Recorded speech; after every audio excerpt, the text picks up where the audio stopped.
Alors, je vous propose de réaliser ce petit TP en CSS et en HTML qui consiste à créer ce formulaire dont vous voyez.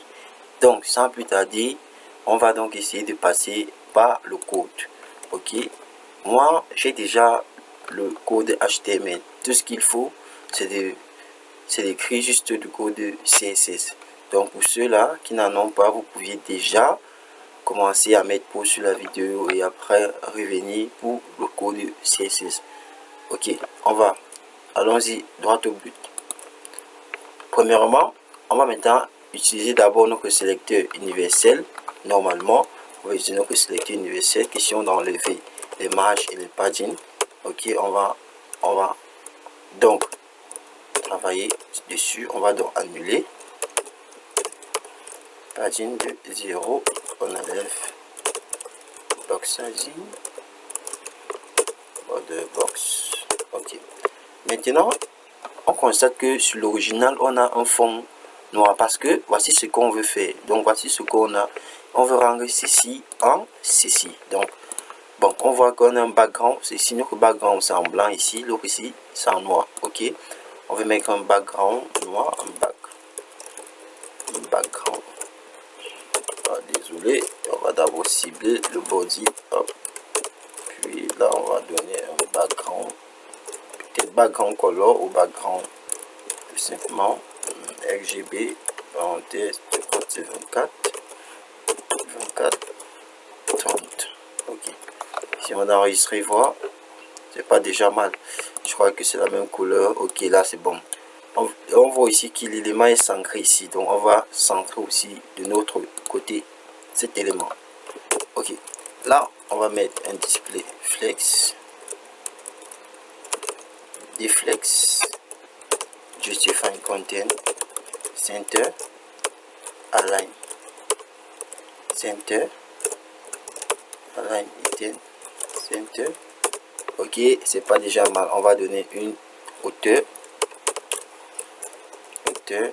minimale sans VH. Ok, ok, là c'est pas déjà mal. On va vérifier, on actualise, on voit ce que ça donne. Ok, l'élément est centré, donc c'est bon, l'élément est centré. Maintenant on va cibler en question d'abord le titre, donc le H2 ici. On a donné ça, c'était quel nom? Ok, donc ça n'avait pas de classe, mais nous sommes dans la classe, on a une balise de section qui a la classe register. Donc c'est registre H2 qu'on va cibler à cet effet. Point register H2. Ok, on va lui donner un fond familier, donc une police. Prendre le bouton, oui, question d'échanger un peu sa police, une couleur blanche, je crois bien que c'était lui, FFF. Et après on va essayer de faire un test align center. On veut centrer cela, test align center. On voit ce que ça donne. Voilà, c'est bon, c'est centré.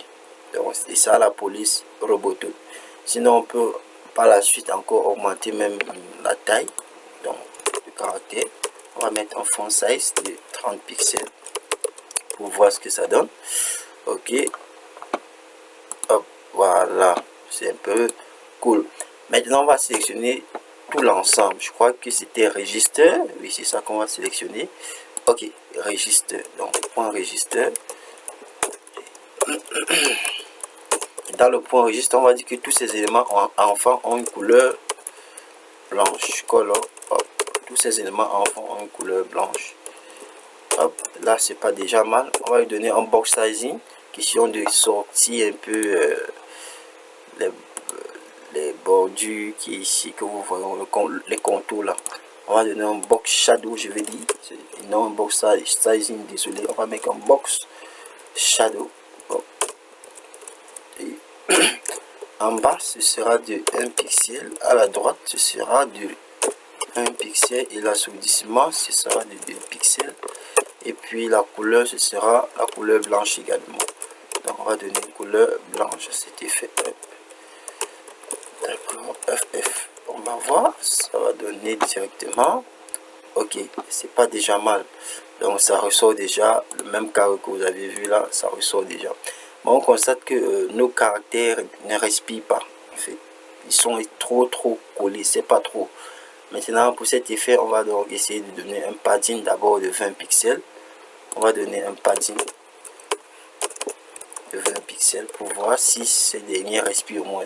Ok, bon, on peut dire ils sont un peu décalés de notre parent, c'est pas déjà mal. Si on va donner donc un border radius aussi, parce qu'il faudrait qu'on donne un border radius. On va même réduire ça à combien? On va même réduire ça à combien de pixels? Pourquoi pas prendre 10 pixels?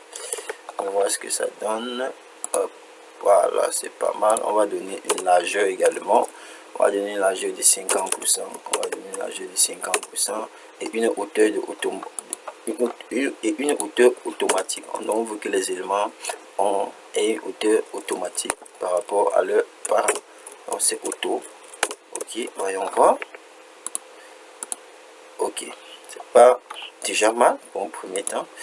Ça ressemble déjà à ce qu'on veut faire. Ok, là on va voir qu'est-ce qu'il faut encore. On va mettre d'abord son display bloc. Pourquoi pas, c'est important. Même s'il est déjà en bloc, toujours je connais le fait qu'on mette cela en display bloc.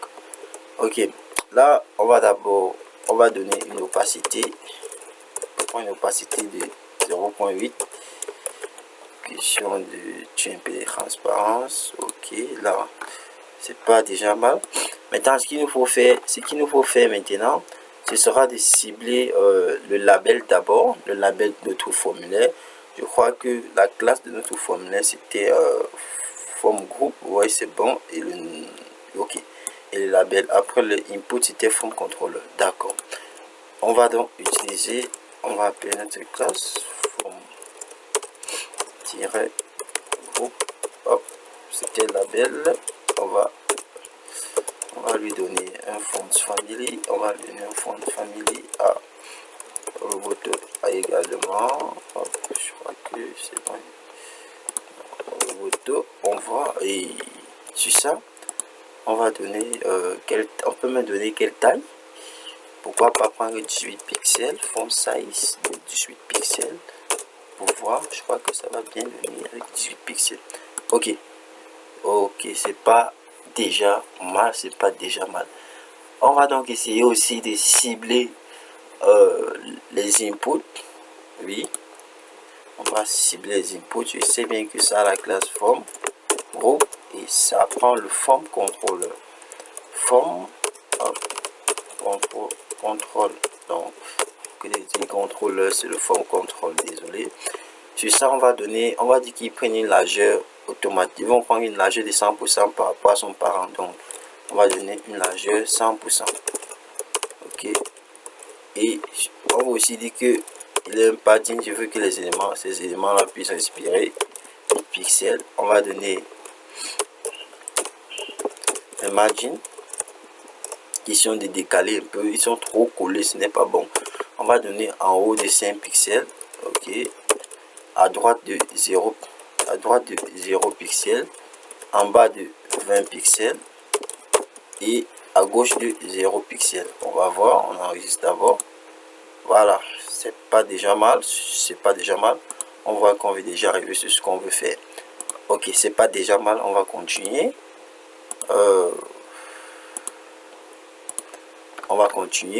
Ok, là on va donc enlever les bordures. On va mettre border unknown. Donc on ne veut pas les bordures sur les inputs, on va mettre un border unknown. On va un peu essayer d'arrondir les bordures de chacun de nos inputs. Donc border reduce, on va prendre 5 pixels à cet effet. Et puis qu'est-ce qu'on va faire? On va donc essayer d'enlever les frontières, parce que vous voyez, lorsqu'on clique, on voit un bleu qui est un peu... Oh, je ne veux pas voir le bleu ici. Concrètement ici, quand je clique là, il n'y a pas de bleu. Il n'y a pas de bleu sur les frontières ou bien sur le contour. Donc, pour enlever cela, il suffit juste d'utiliser l'attribut à propriété outline. On va mettre ça en non. Ça va automatiquement enlever. Et après, on va donner un font family toujours de Roboto. Hop. Voyons voir ce que ça donne. Voilà, c'est bon. On voit qu'il n'y a plus ces contours là. Il n'y a plus ça. Ok. Voilà ce qu'on a. Et voici ce qu'on refait. Ah, sinon, l'opacité, j'ai mis S, ce n'est pas en seconde. C'est pour ça, ça ne donne pas. Ok, j'ai enregistré. Non, l'opacité, ce n'est pas en seconde. Voilà, ça a changé. Donc, voilà ce qu'on veut faire. On n'a pas encore fini. On va donc cibler pour un premier temps le bouton. Je crois que le bouton n'avait pas de classe. Ok, ça n'a pas de classe. On va juste cibler le form group. Form group BTN. Ok. Non, pas BTN, c'était bouton. Bottom. Ok. Sur ça, on va dire quoi? On va faire un font size de 20 pixels. On va donner 20 pixels ici sur le bouton. Et puis, on va donc dire un padding. On veut aussi que l'élément puisse respirer, hein, l'élément en question puisse respirer.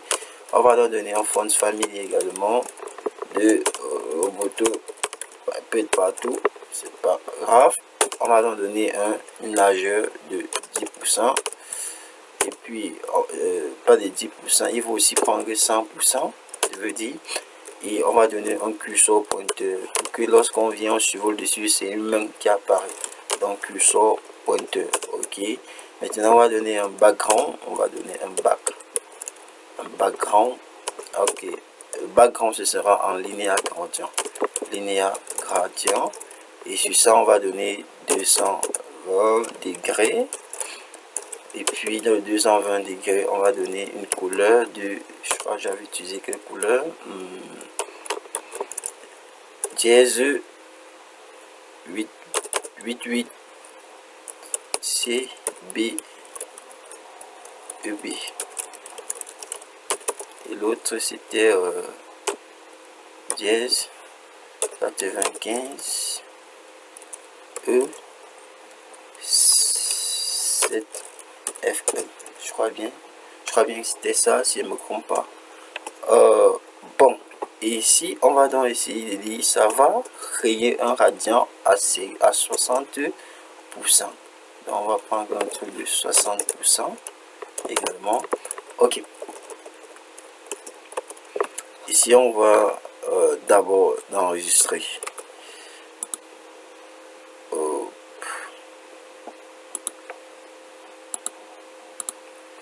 Il n'y a pas eu d'effet. Qu'est-ce qui n'a pas pris? Regardons un peu notre HTML. C'est le type bouton. On va donc donner une classe. Je n'ai pas donné la classe. On peut dire la classe même BTN. Et là, on va venir ici mettre BTN. Ok. Mais comme c'est la classe, on met point. Sinon, on part qu'en vrille. Ok, c'est bon. C'est bon. Mais je constate que le background ne s'est pas appliqué. Pourquoi le background ne s'est pas appliqué? Il y a quelle erreur?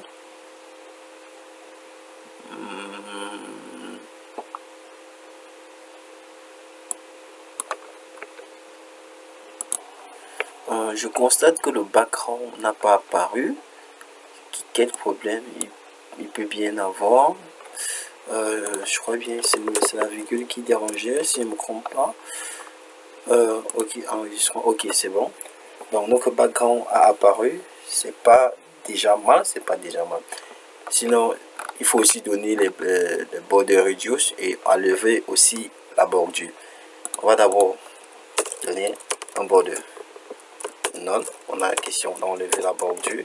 On va aussi donner un border radius qui part à 10 pixels. Et il manque la couleur. La couleur doit être toujours FF dans la couleur blanche. On va essayer d'enregistrer, voir. Voilà. Là, c'est pas mal. On commence déjà à sortir. Sinon, ce qu'il faut, c'est de revenir encore sur notre titre parce que c'est un peu trop serré avec le nom de l'utilisateur.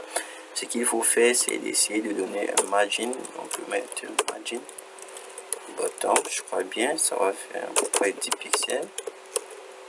En 10 pixels, on enregistre. Ok, bon, prenons 20 pixels. Voilà, là on peut laisser comme ça. Et puis ce n'est pas tout, on constate aussi que sur l'original on a deux éléments ici. Donc il faut qu'on crée ces deux,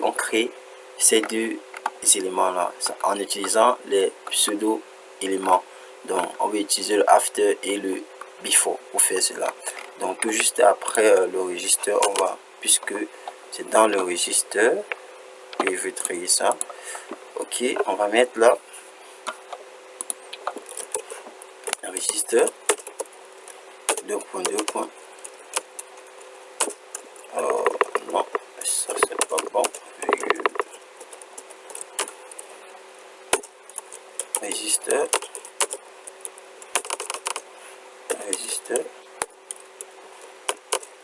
2.2. Before. Ok, ce qu'on va faire, ça sera très simple. Premièrement, on va définir un contenu, mais qui ne sera à rien. On va donner une largeur de 20 pixels, de 20%, une hauteur de 20% également. Donc, right, 20% hauteur, 20%, ok.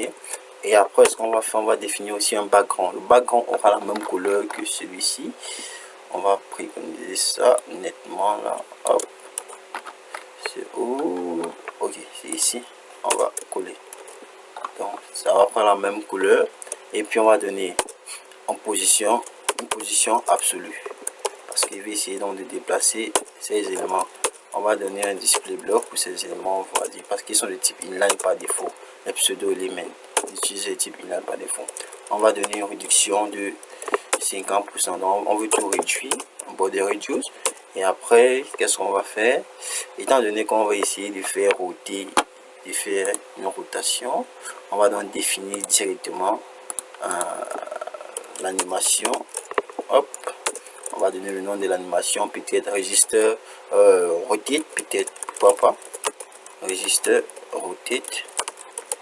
Ça va nous servir lorsqu'on va lancer l'animation de ces deux éléments-ci que vous voyez.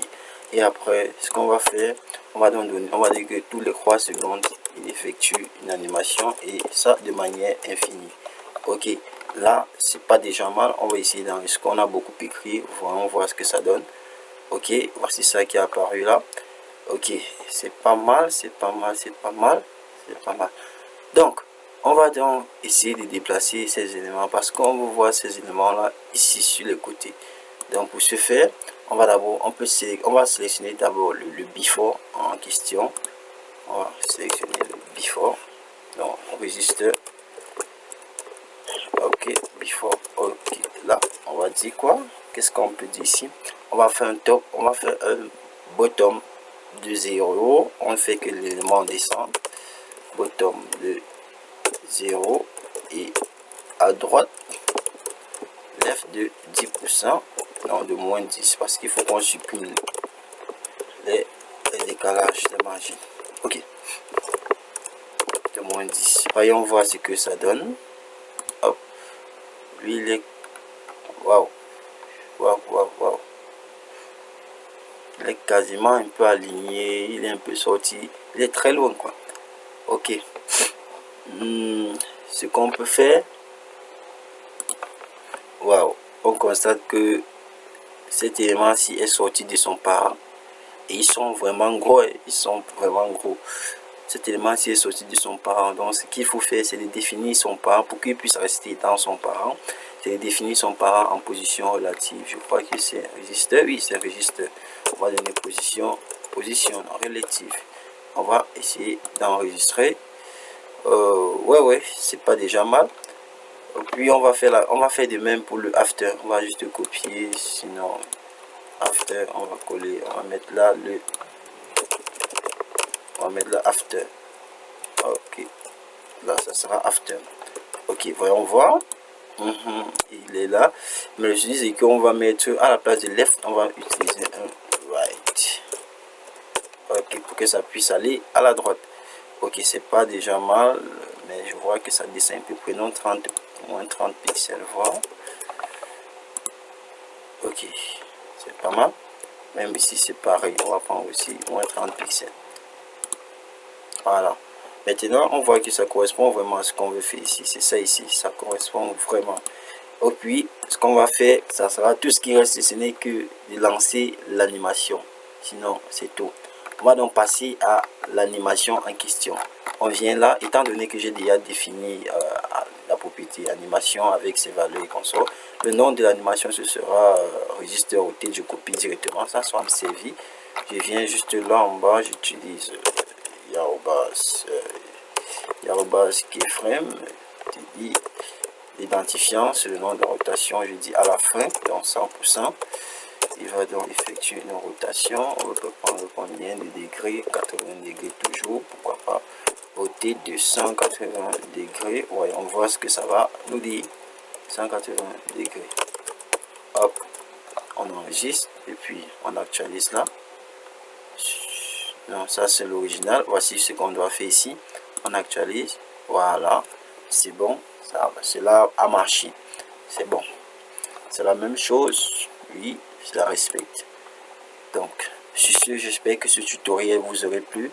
Si c'est le cas, n'hésitez pas à liker, à partager, à vous abonner et de cliquer sur la cloche de notification car on aura plein de TPS à faire ici. Il y a plein de choses et qu'on va voir du PHP, notamment Laravel, sa technologie que moi j'utilise. On va voir comment valider les données à partir d'un formulaire. On utilisera à cet effet ce formulaire. Donc, sur ce, ciao.